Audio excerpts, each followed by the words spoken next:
Como señalábamos, el Perú vive desde el 7 de diciembre del 2022 una etapa de gran confrontación como consecuencia de un contragolpe que dio la ultraderecha, que no inicia el 7 de diciembre, sino semanas antes de que Pedro Castillo juramentara como presidente de la República.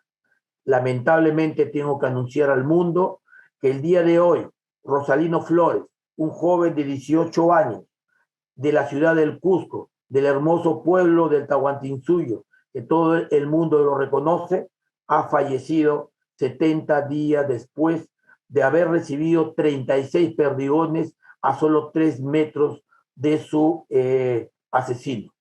Se suma uno más a la larga lista de decenas de muertos como consecuencia de la brutal represión que viene realizando la señora Dina Boluarte en contra del pueblo peruano para proteger los grandes intereses de un modelo neoliberal que ha empobrecido y ha mantenido la situación grave en nuestro país. El Perú es un país de 33 millones de habitantes, donde más del 20% no tiene luz ni agua de manera permanente. Es decir, casi 6 millones de peruanos carecen de lo más elemental para subsistir.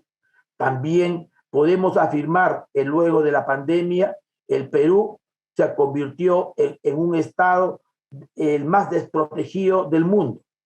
280,000 murieron por la pandemia. Asimismo, podemos señalar que no existe ninguna norma que proteja a las organizaciones de trabajadores, lo cual ha precarizado nuestra situación económica y productiva. El 75% de los peruanos no tienen derechos laborales y son subcontratados, de tal forma que la discriminación es sumamente fuerte. Pero si a ello le agregamos un porcentaje importante de peruanas y peruanos que viven en el Ande, que forman parte de lo que tú has señalado, nuestras comunidades campesinas o los pueblos originarios, ¿no? La situación es justificable en el sentido de que el pueblo se levanta a protestar contra el statu quo. Un statu quo que tampoco empieza con el modelo neoliberal, sino que continúa luego de que el 28 de julio de 1821, es decir, más de 200 años, que se logró no expulsar a los colonialistas en dicha fecha, la situación no cambió en el Ande. Y no cambió porque los que continuaron a los españoles fueron los criollos, es decir, los hijos, los herederos, que mantuvieron el concepto aristocrático, discriminativo y represor contra seres humanos de los cuales habían asesinado durante todos los 300 años de dominio a más de 14 millones de incas o descendientes del imperio del Tahuantinsuyo o del mundo andino como nosotros lo conocemos. No ha cambiado absolutamente nada en el mundo andino por más tecnología y avances que la humanidad haya podido dar. El Estado no brinda educación, no brinda salud, no brinda seguridad, no garantiza que los campesinos que se esfuerzan y tratan de producir y organizarse para vender sus productos no tienen capacidad de financiamiento, apoyo de transporte, ni tampoco tienen la posibilidad de comercializar.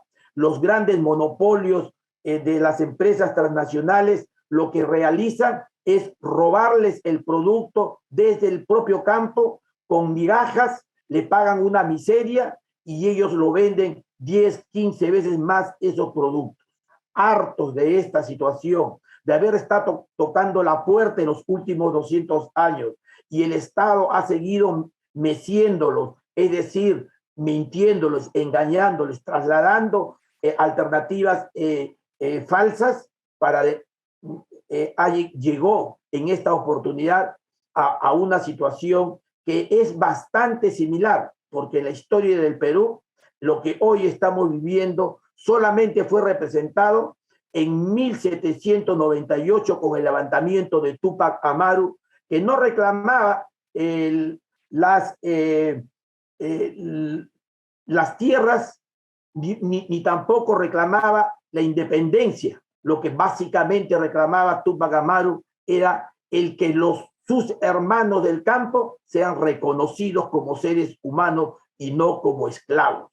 Lo que hoy día están reclamando las comunidades andinas es que sean visibilizados como consecuencia del derrocamiento a Pedro Castillo, un campesino, un trabajador, un comunero, un rondero, un profesor de campo que estaba y que tiene los rasgos similares a lo que es la mayoría de los peruanos, y que esa expresión, ¿no?, luego de muchas décadas llega al gobierno.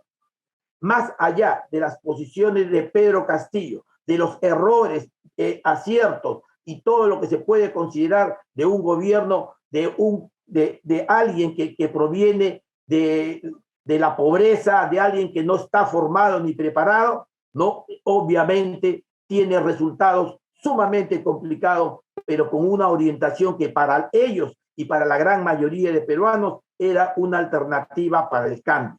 Y esa alternativa para el cambio se vio reflejado en la segunda vuelta, donde Pedro Castillo gana con votos más o votos menos, pero gana las elecciones. En esas condiciones, el levantamiento campesino no ha salido a protestar a lo que para ellos significa la continuidad de una lucha histórica de liberación, la de recuperación de su cultura, la identificación de sus relaciones económicas y comunales, donde la mica son parte de una relación humana en la cual ellos van más allá de lo que es el sindicalismo, de lo que es el clasismo, de lo que es el sistema capitalista. Para ellos existe todavía una relación humana de la cual seguramente Carlos Marx le llamaría el comunismo primitivo. Y ese sentimiento de la cosmovisión andina diferencia y hace incomprensible a la ultraderecha y a la derecha y a los sectores más reaccionarios entender el proceso que hoy día estamos viviendo en el Perú. Inclusive en los sectores urbanos de la propia capital o de las capitales de las regiones tampoco han sido entendidas adecuadamente, porque ellos están reclamando mucho más allá de temas reivindicativos, no temas evidentemente de relaciones humanas, de identidad y de justicia social. En ese marco, la situación del país ha sido convulsionada por un golpe sui generis,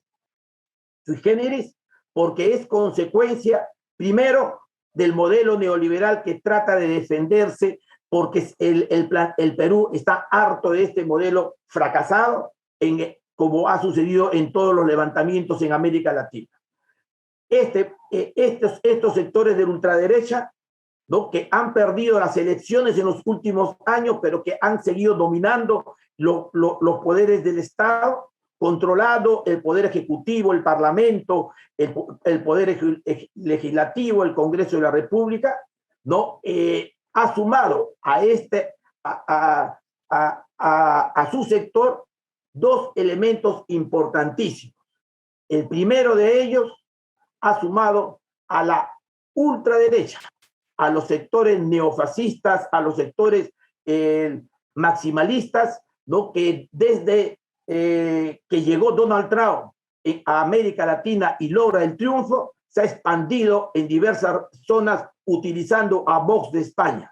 Este concepto neofascista es parte y expresión de una realidad económica mundial que, al igual que en los años 30, se expandió con el nazismo, con las camisas negras y con el franquismo.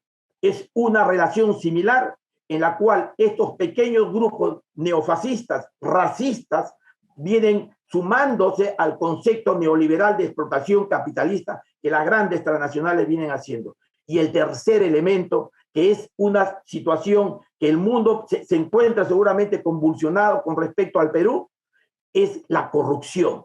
Los aparatos de corrupción en el país están vinculados estrechamente al narcotráfico, propietario de muchas universidades en el país, cuyos orígenes económicos están en actos de corrupción, en la cual los últimos 5 o 6 presidentes en el Perú, ¿no? Han terminado enjuiciados en la cárcel y hasta suicidados, como fue el caso de Alan García. Allí en Estados Unidos se encuentra un tránsfuga, un delincuente, un traidor como Alejandro Toledo, y esperemos que la justicia norteamericana de una vez por todas les haga pagar por haber robado los 30 millones que se llevó solo en un caso que seguramente son muchos más. En estos 3 elementos se ha confabulado y extorsionado a empresarios nacionales, a sectores populares vinculados a lo que denominamos emprendedores, ¿no? Para poderlos presionar y chantajear, ¿no? Y finalmente debilitar la esperanza que ellos tenían, así como los empresarios nacionales, para con Pedro Castillo. Esta realidad, ¿no? Hace pues que los trabajadores y el pueblo peruano, ¿no? Y donde los comunistas y la izquierda en el Perú levantamos la democracia, la justicia, la libertad, los derechos sociales, esta democracia que para nosotros es vital, ¿no? Tratan de confundir y una vez más poner énfasis en lo que fue la gran alianza del montesinismo, de la ultraderecha con el terrorismo de Sendero Luminoso, corriente ideológica que nace y se fortalece al calor de los crímenes de la gran mayoría de los 77,000 peruanas y peruanos que fueron asesinados durante el terrorismo. Sendero Luminoso no es más que propiedad y construcción de sectores que provienen y se vinculan al Departamento de Estado norteamericano, donde han sido alentados en diversas partes del país y del mundo, como fue Pol Pot en Camboya, como fue con los Khmer Rojos y como fue Bin Laden en el mundo del Oriente, del Medio Oriente, y como aquí en el Perú fue un Abimael Guzmán. Los comunistas rechazamos la violencia y el terrorismo y nos preocupa que todavía nos sigan vinculando a actos a esos actos, porque un elemento como el Sendero Luminoso usó nuestro símbolo de la hoz y el martillo, que es la alianza de 2 sectores fundamentales y productivos en el país. No sé si me habré pasado, gracias, Marcos, gracias. Volvemos al tema en un rato, una vez que nosotros, panelistas, se expresen. Después volvemos a que nos elabores en estas cuestiones y tendremos algunas preguntas.